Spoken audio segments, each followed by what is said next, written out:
오늘 함께 은혜받으실 말씀은 창세기 5장 21절로 24절 말씀입니다. 함께 나누실 말씀은 창세기 5장 21절로 24절 말씀. 에녹은 65세에 무두셀라를 낳았고 무두셀라를 낳은 후 300년을 하나님과 동행하며 자녀들을 낳았으며 그는 365세를 살았더라.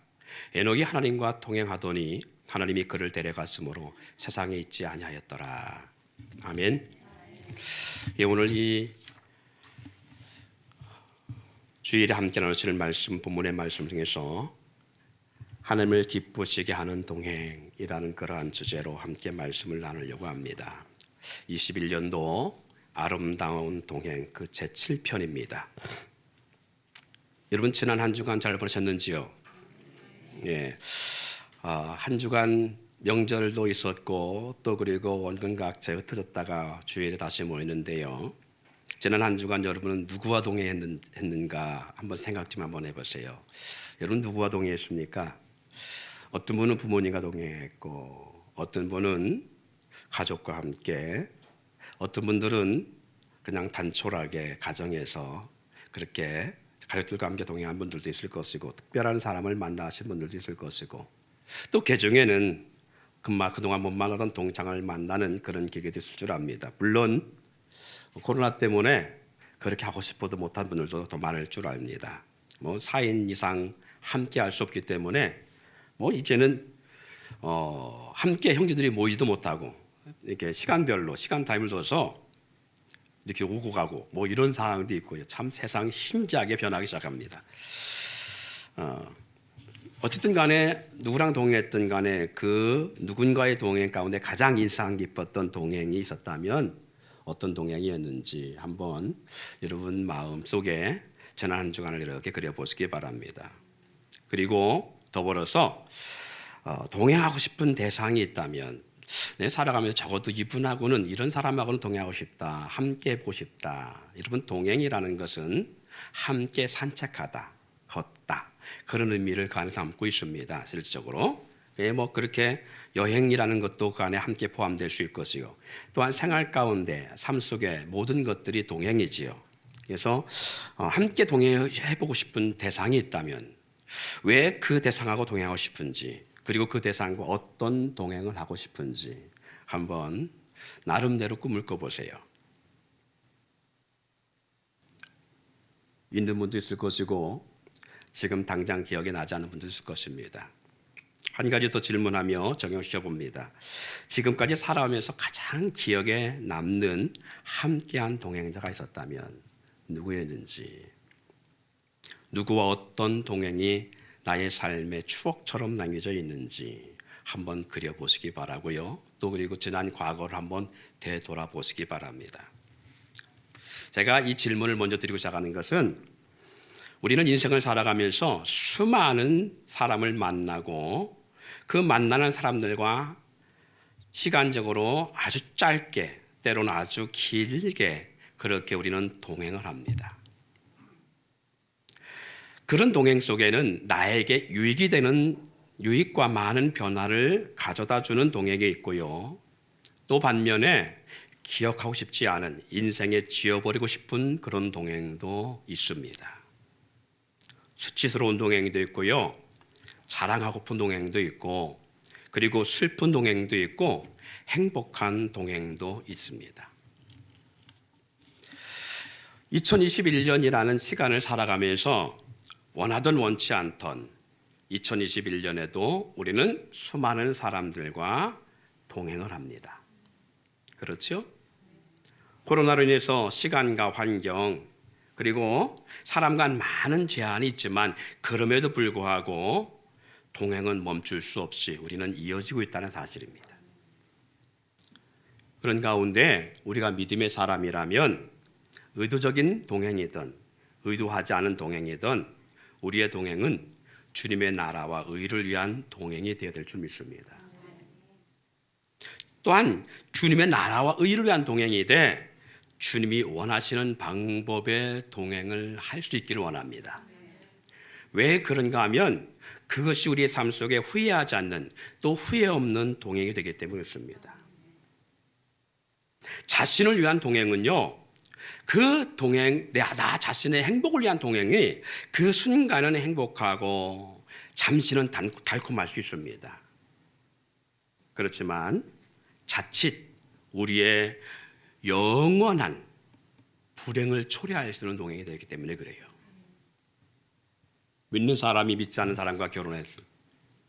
그래서 믿지 않는 사람을 닮아가면 그 동행은 처음에는 이 상대가 너무 좋아서 함께하지만 머지않은 날 평생을 후회하고요. 또 주님 앞에 서는 날 우리는 영원한 주님 앞에 서지 못하는 영원한 불행의 동행이 될 수 있기 때문에 그렇습니다. 그래서 우리의 동행은 하나님의 나라를 위한 동행이 돼 하나님이 기뻐하시고 하나님이 원하시는 동행을 해야 될 줄 믿습니다. 오늘 본문에 에녹의 동행을 소개하고 있습니다. 여러분 22절 말씀을 한번 읽어볼까요? 무드셀라를 낳은 후 300년을 하나님과 동행하며, 그렇죠. 누구와 동행하며? 그래요. 하나님과 동행하며 자녀를 낳았다고 말합니다. 그런데 몇 년 동안 하나님과 동행했다고 나왔어요? 300년 동안. 본문의 내용을 보면 에녹이 동행한 존재가 하나님이라고 기록하고 있습니다. 에녹은요, 여러분이 대답한 것처럼 하나님과 300년을 동행했고 그 동행의 결과가 어떤 결과를 낳았느냐? 하나님이 그를 데려가심으로 세상에 있지 않았다고 말합니다. 이 말씀은 죽음을 보지 아니한 상태에서, 살아있는 상태에서 하나님은 그 에녹을 불러 올리셔서 이 지구상에 더 이상 존재하는 자가 아닌 그러한 자로 하나님이 그를 불러 올리셨다라고 말씀하고 있는 것입니다. 하나님과 동행하면 이런 은혜와 놀라운 결과를 얻게 된다는 것입니다. 사랑하는 성도 여러분, 에녹을 보면서 우리도 기대하기를 소망합니다. 우리도 그런 동행을 통하여 에녹처럼 하나님이 그를 데려갔으므로 세상에 있지 아니했다라는 것처럼 저와 여러분도 그렇게 되기를 소망합니다. 우리는 꼭 죽어야만 주님 앞에 서는 건 아닙니다. 살아있는 순간에도 앞에 설 수 있습니다. 언제요? 주님 다시 오실 때에. 그런데 우리가 영상을 통해서 보고 있던 것처럼 주님 오실 날이 그렇게 오래 남지 않았다는 사실을 우리는 주목할 수 있기를 원합니다. 1982년인가요? 다미 선교회가 한참 막 번성해하고 막 12월 18일 날 주님 재림하신다고 막 그래가지고 난리도 아니었어요. 근데 그때 그런 예언의 역사가 있을 때에 저는 신학을 하고 있었어요. 근데 그때 제가 속을 하나님께 그렇게 기도했습니다. 하나님, 장가는 가고 주님 오시옵소서. 이것을 우리 자녀들이 그대로 또 답습하고 있더라고요. 주님 오실 날이 임박한 건 우리 자녀들도 인지를 하고 있더라고요. 그럼에도 불구하고 아이들이 그래요. 결혼을 해봐야 되는데.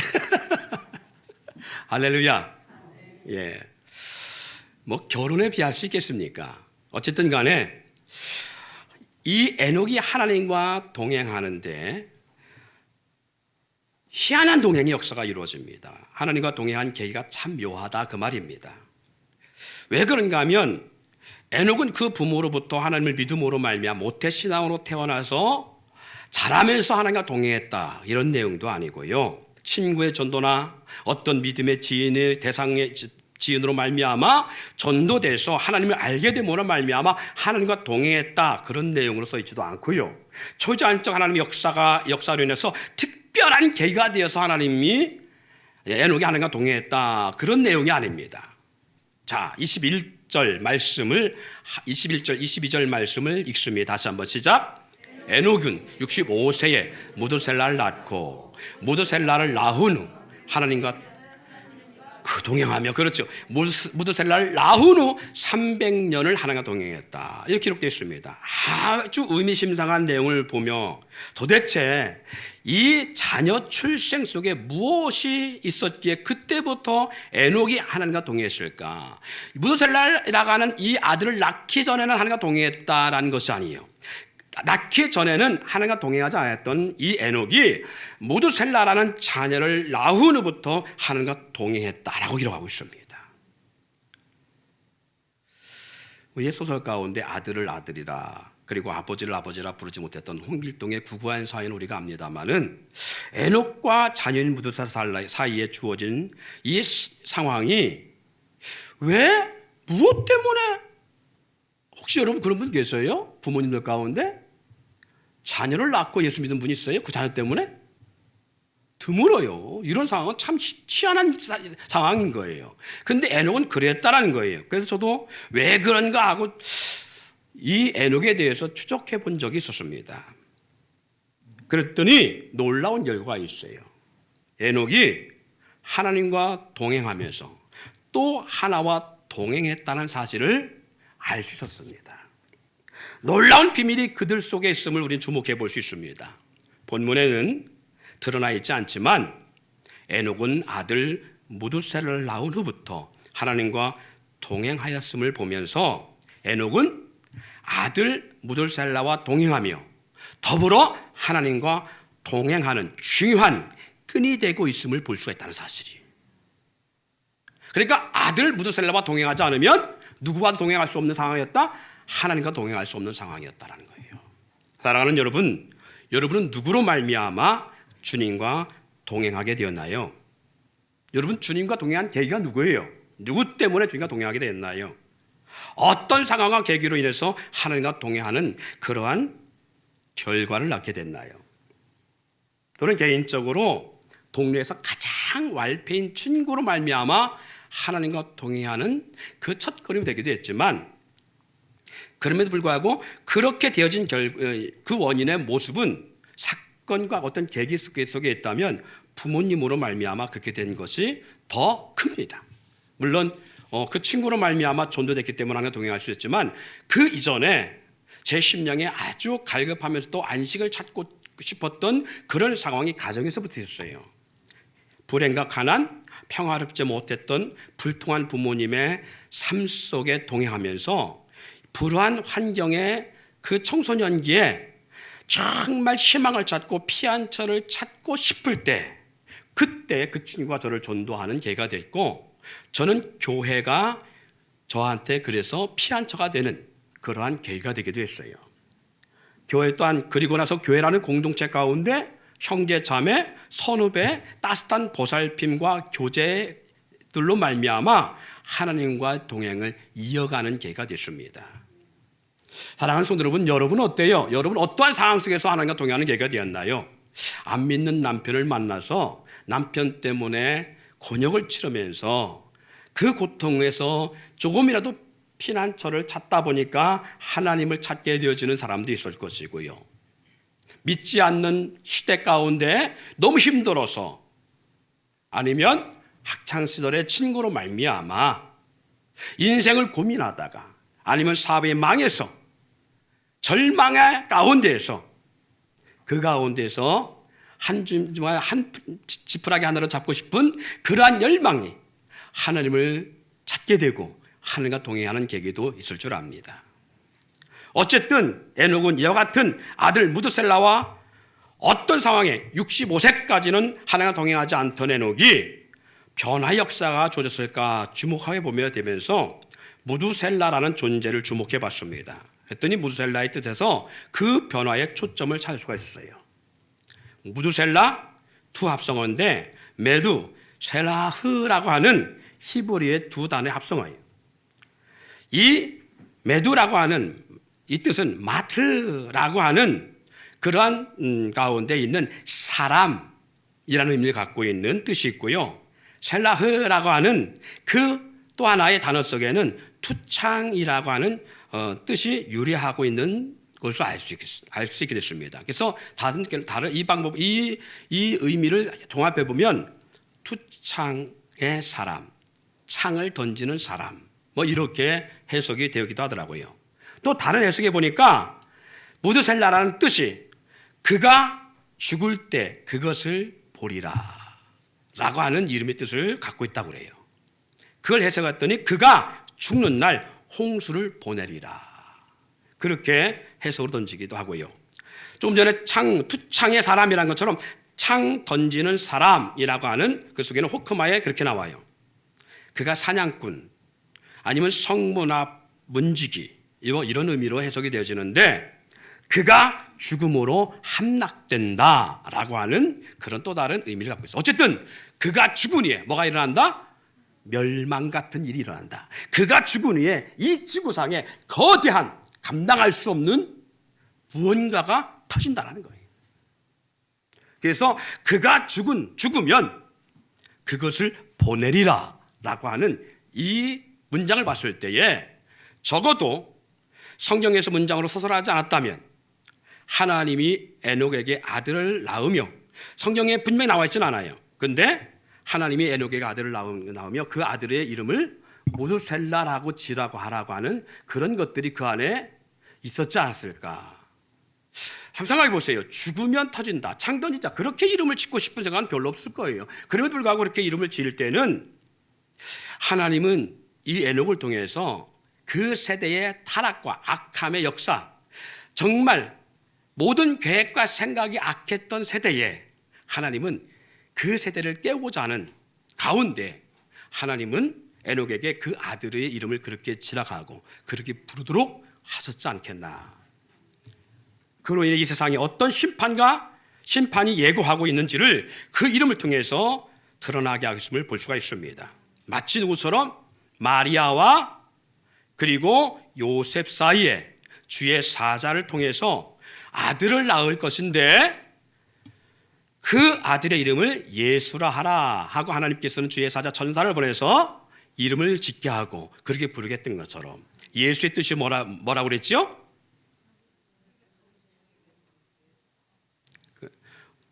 제대로 한번 해보세요. 뭐라고요? 그렇죠. 백성의 죄를 저희 구원하시기를 하시기 위함이라 말씀한 것처럼 또 임마누엘이라고 하겠죠. 하나님이 저희와 함께 하신다 하는 의미 속에서 하나님은 이 마리아와 요셉 사이에 동정녀인 상태에서, 결혼하지 않은 상태에서, 혼인만 그냥 정혼만 한 상태에서 그가 동정녀로서 아들을 생명을 잉태할 텐데 낳을 때 그 아들의 이름을 예수라, 또 그리고 임마누엘이라라는 것처럼 세례 요한도 마찬가지입니다. 사가랴에게 하나님 나타나서 요한이라고 지라고 한 것처럼 이와 같이 하나님은 한 세대에 무언가 큰 하나님의 뜻, 하나님의 계획, 하나님의 무언가를 하시고자 할 때 하나님은 그 자녀들을 잉태케 하시고 그 자녀들의 이름을 통하여 그 세대의 역사들을 하나님은 예언케 하셨습니다. 이것처럼 무드셀라를 하면서 하나님은 이 에녹에게 무드셀라이라고 하는 이름을 짓게 하시고 무드셀라라고 부르게 하심을 통하여 예언자로 섰던 것을 볼 수 있습니다. 실제로 이 예언의 역사가 담고 있는 뜻이 맞는지 맞지 않는지 궁금했어요. 그래서 연대를 추적해 보았습니다. 과연 그가 죽을 때 그가 죽음을 통하여 말씀하신 것처럼, 예언하신 것처럼 그것을 보내리라, 그가 죽는 날 홍수를 보내리라 라고 하는 예언처럼, 또 그가 죽음을 통하여 함락되리라, 창 던지는 자, 성문을 지키는 자, 어떤 뜻이든 그가 죽으니 어떤 일이 터지는가를 한번 보기 위해서 이 무드셀라의 향연을 보니까 무드셀라가 몇 년을 살고 죽었더라? 969해를 살고 죽었다라는 거예요. 그러면 그가 죽는 해에 어떤 일이 일어났는지를 추적해 보았더니 그가 죽는 해에 노아가 600세가 되던 해였다라고 성경은 말씀합니다. 창세기 7장 6절에 보니까 홍수가 땅에 있을 때에 노아가 600세더라 그렇게 말씀하고 있어요. 자, 그러면 한번 그의 나이와 맞는지 봅시다. 무드셀라가 태어나 자라서 187세 라멕을 낳습니다. 자, 계산이 빠르신 분들은 계산해 보세요. 187세 라멕을 낳았으니까 187에다가 이 라멕이 노아를 182세에 낳습니다. 그러면 182세에 노아를 낳고 노아가 600세에 홍수가 터졌으니까 600 더하기 182 더하기 187 하니까 몇이 나와요? 969라고 하는 숫자가 나옵니다. 정확하게 무드셀라가 죽던 해에 노아 600세가 되는 해요. 그의 이 땅에 홍수가 터졌다는 사실을 볼 수 있습니다. 에녹이 하나님으로부터 이와 같은 음성을 듣고 왜 그 이름을 무드셀라로 짓게 하였는지를 바로 안다면 아들 무드셀라를 갖고 그리고 출산한 후부터는 그는 어떤 삶을 살아갈 수밖에 없었는지를 우리는 짐작할 수 있습니다. 그가 죽는 날이 언제인지 알 수 있어요, 없어요? 몰라요. 아버지가 먼저 태어나서 자식을 낳았다는 것 때문에 자식보다 먼저 간다라는 법은 없기 때문에 먼저 죽을 수 있다라는 전제를 깔고 있기 때문에 더더욱이 수렵 생활을 하고 있는 고대 환경 속에서 또 국가적 안보가 이루어지지 않는 고대 환경 속에서 어떤 일이 누구로부터 어떠한 상황이 주어질지는 아무도 모르는 그런 상황을 살아가고 있습니다. 그런 상황에 아버지가 아들과 동행하면서 그리고 그 아들을 볼 때마다 그 아들의 이름을 부를 때마다 무드셀라야, 그 뜻이 뭐라고요? 그가 죽으면 보내리라. 여러분, 자녀들의 이름을 지을 때 의미 없이 지는 않지요. 다 의미를 담고 지는 줄 압니다. 그것처럼 무드셀라야 라고 말할 때에 저가 죽으면 이 땅을 심판하실 텐데, 저가 죽는 날에 이 땅을 심판하실 텐데, 매 순간순간 살아 움직이는 그 아들을 볼 때마다, 아침에 일어나 그 아들을 대할 때마다, 그의 아들의 이름을 부를 때마다 이 에녹은 하나님의 심판을 생각할 수밖에 없어요. 그러기에 오늘 이 에녹은 하나님과 동행하는 삶을 살아가는 계기가 아들 무드셀라와 동행하면서 이루어지고 있다는 사실을 볼 수 있습니다. 여러분, 자녀를 먼저 보내지 않고 자녀가 정말 장수와 이 땅에 잘 되기를 원한다면 자녀를 보면서 기도하시기를 원합니다. 그 자녀 때문에 에녹처럼 주님과 동행하는 일이 더 친밀해지기를 원합니다. 그런데 불구하고요, 이 에녹이 하나님과 동행하면서 그냥 동행하는 것이 아니라, 따라합시다, 하나님을 기쁘시게 하는 동행. 그래요. 에녹은 하나님과 동행만 한 것이 아니라 하나님을 기쁘시게 하는 동행자라고 기록하고 있습니다. 히브리서 11장 5절에 보니까 믿음으로 에녹은 죽음을 보지 않고 옮겨졌으니 하나님이 그를 옮기심으로 다시 보지 아니하였느니라. 그는 옮겨지기 전에 하나님을 기쁘시게 하는 자라 하는 증거를 받았느니라 라고 말합니다. 하나님을 기쁘시게 하는 자로서 그런 동행을 했다는 사실이, 그냥 동행자가 아니라 하나님을 기쁘시게 하는 동행자. 여러분도 하나님과 동행하면서 하나님을 기쁘시게 하는 동행자가 되기를 소망합니다. 우리도요, 자녀를 키우고 함께하면서 어떤 자녀는 부모를 기쁘게 하는 자녀가 있고 부모의 마음을 아프게 하고 힘들게 하는 자녀가 있습니다. 친구 중에도 어떤 친구는 만나면 힘이 되고 즐거운 친구가 있는가 하면, 반면 만나면 술만 먹게 되는 친구가 있고요. 그리고 처음엔 좋게 만나서 헤어질 때는 싸우고 헤어지는 그런 친구도 있어요. 그러니까 목회자 입장에서 어떤 성도는 함께함 그 자체만으로도 목회에 힘이 되는, 행복하게 하는 성도가 있고, 목회자에게 근심이나 아픔을 주는 성도도 있습니다. 주님과 동행하는 사람들 가운데 주님의 마음을 아프게 하는 동행자보다 주님의 마음을 기쁘게 하는 동행자가 되기를 소망합니다. 우리 대전백석교회 성도들은 이 전자와 같이 하나님과 목회자 마음에 기쁨과 소망, 즐거움과 보람이 되는 성도의 동행이 되기를 소망합니다. 그러면 어떻게 할 때에 주님을 기쁘시게 하는 성도, 또 어떻게 할 때 주님이 기뻐하시는 동행이 될 수 있을까? 그것들은 봤더니 믿음으로 행하는 자라, 하나님을 기쁘시게 하는 동행자라고 말씀합니다. 여러분, 히브리서 11장 6절 한번 볼까요?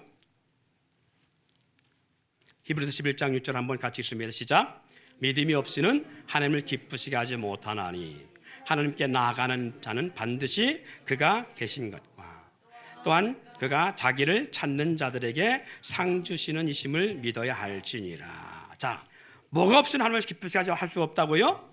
믿음이 없이는 하나님을 기쁘시게 못한다고 말씀합니다. 결국 하나님을 기쁘시게 하는 동행은 어떤 동행이다? 믿음의 동행이다. 믿음으로 행하는 동행이 된다는 거예요. 이 뜻은 하나님의 존재에 대한 확신 그리고 신뢰 속에 그분의 말씀을 믿고 그 말씀대로 살아가는 삶을 사는 성도의 삶을 말합니다. 믿음으로 동행한다는 것은 하나님이 살아계신 것을 믿는 거예요. 그분에 대한 확신이 있어야 됩니다. 그분의 존재성을 확신해야 됩니다. 그리고 그분에 대한 신뢰성이 있어야 됩니다. 그분의 말씀을 믿는 것은 그분에 대한 신뢰성이 있을 때 주어지는 것입니다. 그럴 때 비로소 하나님이 그 사람의 동행을 믿음으로 보시고 기뻐하신다는 거예요. 다시 말해서 말씀대로 살면 복과 상급을 받고 언약의 말씀을 신뢰하지 않고 내 생각을 앞세워가며 말씀에 순종하지 않으면 하나님의 진노와 심판을 받을 수 있다라는 경고하심을 두려워하는 거예요. 이것에 대한 것이 있어야 돼요. 실제로 에녹은 그런 예언자로 살았다라고 기록하고 있습니다. 유다서 1장 14절 15절의 말씀 보니까 이렇게 기록하고 있어요. 아담의 7대 손 에녹이 이 사람들에 대하여 예언하여 이르되 보라 주께서 그 수많은 거룩한 자와 함께 임하셨나니 주께서 그 수많은 거룩한 자들과 함께 임하셨다. 그리고 뭐라느냐? 이는 무사람을 심판하시기 위해서 모든 경건하지 않은 자를 심판하고 경건하지 않게 행한 모든 경건하지 않은 일에 대한 이를 심판하시고 경건하지 않은 죄인들이 주를 거스려 한 모든 악한 말에 대한 심판을 하기 위하여서 정죄하기 위해서 오신다. 그렇게 말씀하고 있어요. 에녹이 살아가면서 자기가 사는 날 동안에 아무런 일이 일어나지 않았습니다. 에녹은 이 땅에 산 나이가 몇 살이라고요? 365세. 근데 그가 사는 날 동안은 아무 일이 일어나지 않았습니다. 뿐만 아니라 그 이전의 조상들에게도 없었던 경고하심을 이 에녹이 받게 된 거예요. 그 이전에 아무 그런 것도 없었어요. 그런 경고하심을 지금 에녹이 받고 이해할 수 없는 예언을, 실현 불가능한 예언을 받은 에녹이 그 예언하고 있는 거예요. 지금 말하고 있는 거예요. 선포하고 있는 거예요. 위에서 아들의 이름의 뜻 속에 담겨 있는 것처럼 그가 죽을 때 그것들을 보리라, 그가 죽는 날 홍수를 보내리라 등의 예언을 하나님께로부터 들으면서 도대체 그것이 무슨 의미인지를 이해할 수 없었던 상황일 수 있습니다. 생각해 보세요. 여러분은 홍수를 알 수 있지요? 왜? 하늘에서 비를 경험하고 있고 비가 많이 내려오면 땅에 뭐가 있을 수 있다는 걸 알 수 있어요? 홍수가 날 수 있다는 걸 알 수 있어요. 그런데 우리가 과거 900살, 평균 900살을 살던 이 고대 시대에 이 지구상의 모습은 우리가 성경의 창조과학을 우리가 보면 알듯이 비가 없던 시대예요. 우주의 물충으로 궁창이라는 물 위의 궁창과 하늘 아래 궁창이라고 하는 이 물 아래의 궁창을 통해서 궁창의 어떤 이 궁창이 물로 덮인 이 지구의 모습을 통하여 이 지구는 사람이 살기에 최적의 조건, 모든 생존하는 생물체들의 최적의 조건을 갖고 있기 때문에 그 당시 때 공룡과 같은, 그리고 사람의 나이가 900살 가깝게 살 수가 있는 이 어마어마한 그런 공존성을 이 지구가 갖고 있었어요.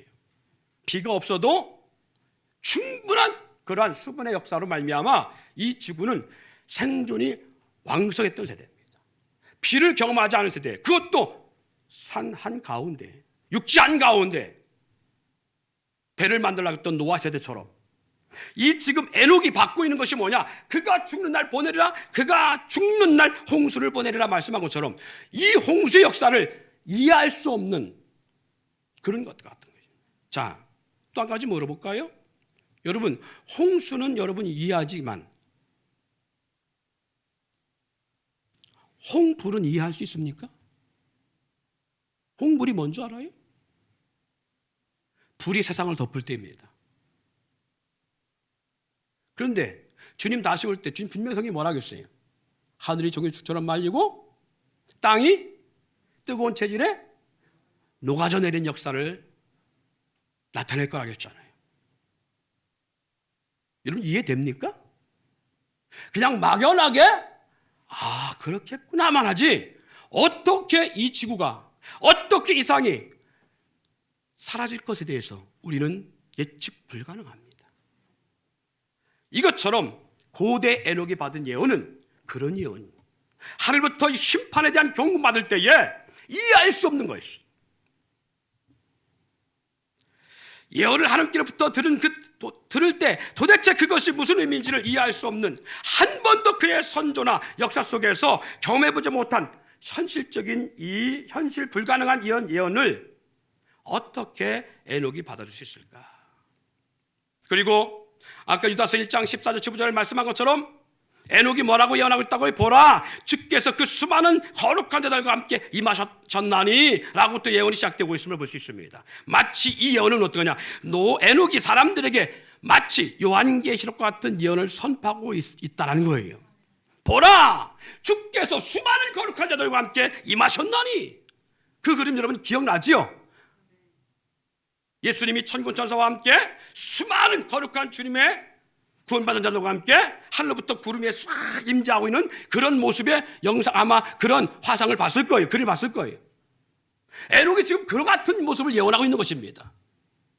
그러니까 에녹의 예언은요, 당시 홍수에 대한 예언이기도 하지만 주님 다시 오는 것을 예언한 그런 모습도 그 안에 담겨져 있어요. 왜? 영원한 심판에 대한 내용을 담고 있고 어떠한 자들 어떻게 심판할 것에 대한 분명한 메시지가 유다서에 담겨져 있는 걸 볼 수 있습니다. 이런 예언을 그들 앞에 할 때에 얼마나 비웃고 빈정될까. 더더욱이 가르치는 목사가 있는 것도 아니고 그런 것 같은 어떤 그것을 같이 신뢰할 수 있는, 그리고 같이 전할 수 있는 교회 공동체가 없을 때에, 누구도 그의 말에 귀를 기울이지 않은 시대에 홀로 외치던 그의 말은 과연 어떻게 세대가 받을 수 있을까? 아무도 받아들여요. 여러분 지금 우리가 그럴 수도 있어요. 지금도요, 교회 공동체가 주님의 재림설 그리고 휴거설을 예언하고 있고, 이것이 성경에 있는 것을 수천 년 동안 교회사에서 교회가 그렇게 공동체가 외쳐왔었던 거예요. 그럼에도 불구하고 세상은 이것을 받아들이지 않고 있고요, 믿는 우리마저도 희박해져 가고 있잖아요. 하물며 에녹이 그것을 외칠 때는 누구도 그에게 그걸 가르쳐주는 목사도 없었고 함께 이걸 외칠 만한 공동체가 없었고 혼자 외쳤는데 아무도 받아들이지 않을 때에, 누구도 그거에 대해서 귀를 기울이지 않을 때에, 반응하지 않을 때에, 어느 날 그가 10년, 100년, 200년이 지나면서 계속 외칠 때에, 모두가 조롱하고 있을 때에, 그리고 아무 역사도 일어나지 않고 있을 때에 생각해 보세요. 내 외침이 잘못된 건가? 이게 바른 외침인가? 자기가 예언하고 있는 것마저도 혼동될 수 있지 않을까요? 제가 이것을 그럴 수 있겠다라고 인지한 게 어디서 나왔냐면 세례 요한을 통해서도 봤어요. 세례 요한이 예수님 오실 길을 직접 예비한 예배자잖아요. 뿐만 아니라 직접 세례를 베푼 사람입니다. 예수님에게. 그리고 예수님에게 요단강에 세례를 베풀 때에 하늘에서부터 들었던 음성이 있고요, 성령이 비둘기같이 임하는 것을 보았어요. 그리고 하나님은 어떤 음성이 들었냐, 이는 내 사랑하는 아들이요 내 기뻐하는 자라라고 하는 음성을 들었던 사람이에요. 그리고 이 세례 요한이 예수님이 오시는 걸 보면서 자기 입으로 예언했습니다. 보라, 세상 죄를 지고 하나님의 어린 양이로다. 이렇게 자기 입으로 예언한 사람이고 직접 세례를 베푼 사람이에요. 하늘부터 음성을 들은 사람이요. 그런데 그가 잡혀 감옥에 있을 때에 예수님이 진짜 메시아인지 좀 확인 좀 해보고 와라 하고 자기 제자들을 보내서 자기가 예배했던 예수님이 정말 메시아 그리스도인지를 의심했었어요. 그거에 대해서 의미를 가졌어요. 진짜인가 아닌가? 내 제자들 너희들이 가서 한번 그걸 봐. 진짜 메시아인지 아닌지를 한번 알아보고 와라. 하물며 에녹은 더 할 수 있습니다. 더 회의적일 수도 있어요. 그럼에도 에녹은 300년을 살며 하나님에 대한 믿음의 확신 속에 변함없이 예언자의 삶을 살아가며 하나님과 동행했기에 흔들리지 않는 예언자로서, 흔들리지 않는 하나님에 대한 신뢰 속에 흔들리지 않은 하나님의 메시지를 붙잡고 주님과 동행했다는 사실입니다. 사랑하는 여러분, 우리는 어떤 동행을 하고 있는지요? 제가 왜 메시지를 강조해서 여러분에게 전달하느냐, 함께 나누냐? 이미 우리에게도 다시 오실 예수님으로, 그리고 휴거와 불로 심판하시며 개인적인 종말에 주님 앞에 서는 날, 이 땅에서 우리가 어떤 삶을 살아야 하는지를 수없이 증거하고 듣고 살아가고 있습니다. 에녹처럼 하나님을 기쁘시게 하는 동행자로 동행하는지 자신들을 돌아보면 나는 하나님에 대한 분명한 살아계심을 신뢰하며 하나님이 지금도 눈동자같이 나를 바라보고 계시며 그 메시지, 하나님 우리를 향한 그 메시지를 분명히 확신을 가지고 우리가 하나님의 영광 때문에 살아가고 있는지, 그렇게 동행하고 있는지, 아니면 믿는 건지 믿지 않는 건지, 하나님의 살아계심에 대한 궁금한 것도 별로 같지 아니하고 그냥 우야부야 그렇게 살아가고 있는지.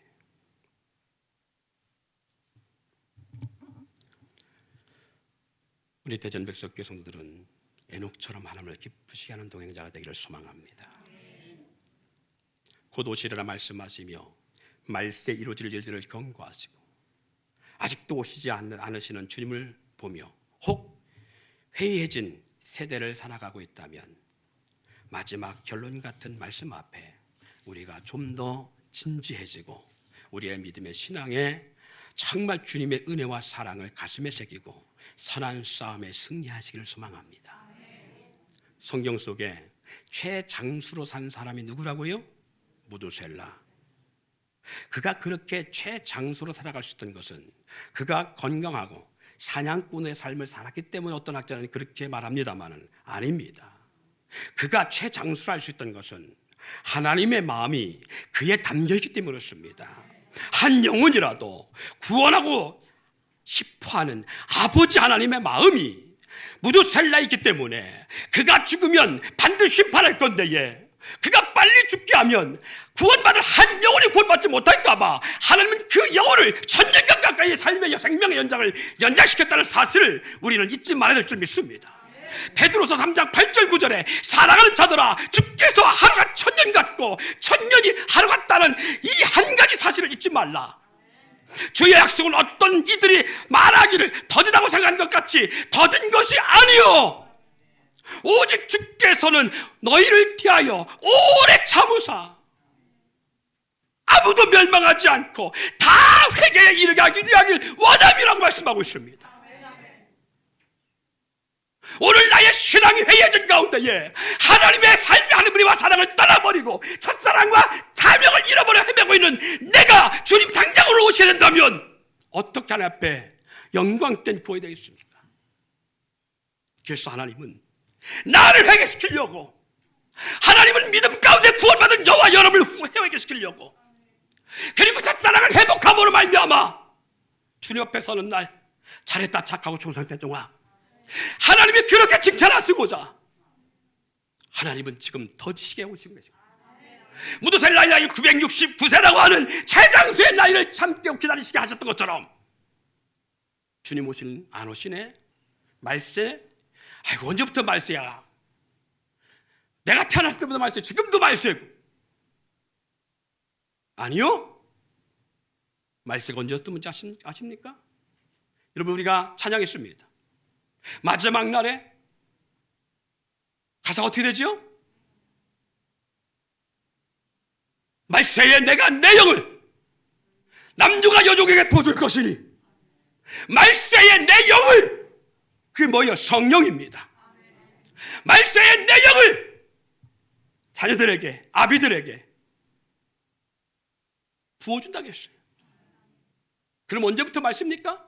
초대교부터 말씀입니다. 아 그럼 주님 안 오시겠네. 그래서 천주교는 교황이 그렇게 말했습니다. 주님 다시 오신다 말씀한 것은 잠시 약주 드시고, 다시 말해서 좀 와인 한 잔 드시고 예수님이 술 취해서 실수로 내뱉은 말이다고요. 아니요, 성경 그렇게 말씀하지 않습니다. 잠시 실수로 내뱉은 말이면 요한계시로 기록될 수 없습니다. 단지 예수님의 예언의 말씀만이 아니라 사복음서에 나온 예수님이 활동할 때 나왔던 예언만이 아니라 요한계시록은 사도 요한이 반모섬에서 하나님의 나라를 주목하여 보고 기록한 내용입니다. 앞으로 주님 오시는 날까지 이 땅의 모든 역사를 그가 반모섬에서 환상 가운데 보고 기록한 것이 요한계시록입니다. 그럼 거기에도 재림 예수에 대해서 말씀하지 말아야지요. 실수한 거면. 근데 분명히 담고 있습니다. 베드로도 분명히 말씀하고 있습니다. 아니, 이 안의 말씀은 구약 이사야에서도 나옵니다. 그리고 심판 후에 이루어질 새 하늘과 새 땅에 대한 메시지가 신구약을 막론하고 나오고 있습니다. 어떻게 이것이 실수입니까? 어떻게 술 먹고 주장하는 것입니까? 아니요. 여러분, 주목할 수 있기를 원합니다. 안일할 때에 에녹이 살던 인생 속에 오지 않았고요. 그 후에도 수백 년이 지났습니다. 저들이 그들의 말을 기울이지 않았습니다. 그러나 에녹은 그것에 주목하고 자기가 하고 있는 예언이 잘못된 것이 아니라 살아계신 하나님을 신뢰하고 그 말씀을 붙잡고 무들 살 날을 볼 때마다 그 이름 부를 때마다 이 땅에 하나님의 심판에 대한 경고하심을 갖고 누구도 받아들이지 않고 누구도 그것을 수용하지 않아도 모든 조롱과 멸시를 받는 상황을 겪는다 할지라도 에녹은 흔들림 없이 하나님의 살아계심과 그분의 경고하심을 경외하며 신뢰나감을 통하여 하나님을 기쁘시게 하는 믿음의 사람을 인정받았다면 주님 다시 오심을 우리 가운데 선포하고 있고 이 메시지가 성경을 통하여 우리 가운데 선포하고 있다면 우리는 그 메시지에 흔들림 없이 오늘 우리가 살아가면서 더디 오신다 할지라도 그 더디 오심이 하나님이 실수한 것이나 아니면 이 예언이 불발된 것이 아니라 하루를 천년같이 참으시고 모두 다 회개하기를 이루시를 원하시는 아버지 하나님 마음이 있기 때문에 지금도 그렇게 참으시는 분이라는 사실을 우리가 가슴에 부여안고 회의적 신앙생활이 아니라 믿음의 도전적 신앙을 가지고 그 하나님의 은혜와 사랑을 붙잡기를 원합니다. 여러분, 하나님이 저와 여러분을 사랑하기 때문에 지금 기다리고 계신 거예요. 열매 없는 무화과 나무 되지 않길 바랍니다. 주님이 열매를 찾을 때에 5달란트, 2달란트 받은 자가 4달란트를 주께 드리듯 그렇게 착하고 충성된 종으로 잃어버린 첫사랑, 잃어버린 사명을 회복하여 주님이 길이 참으시고 하루하루를 참고 나가실 때에 우리가 깨어 돌이켜 회개하고 에녹처럼 하나님을 기쁘시게 하는 동행자로 서가기를 주님의 이름으로 축원드립니다.